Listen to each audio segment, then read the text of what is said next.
How to change a till roll on the Casio SE-C3500 cash register. If the receipt paper's at an end, you need to change the till roll. To do this, lift up the printer casing,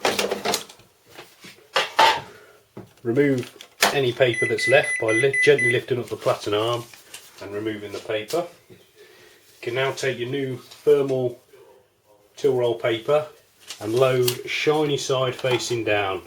Just drop it into the well like that, pull a bit forward, gently close the platen arm over, and then you can now replace the printer casing.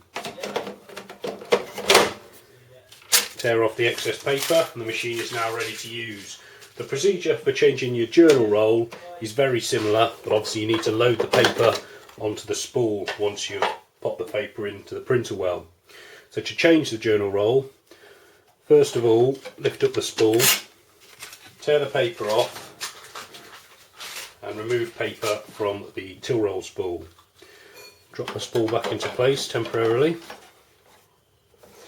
Lift up your platen arm and then remove the paper. You can now take your new thermal paper and again load shiny side down.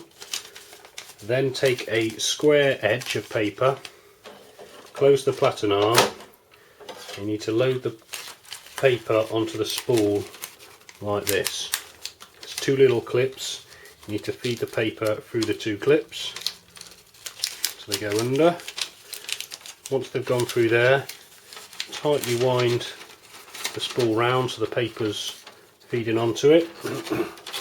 Once you've taken up enough of the paper, you can drop the spool back into place. You can check you've done it correctly by pressing journal feed. You should notice the spool turn and the paper feed onto it without billowing everywhere.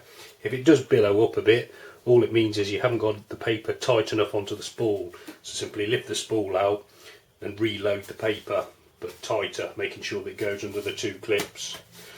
Once done, replace the printer casing and the machine will now be ready to operate. For more information on the SE-C3500, please visit shopstuff.co.uk.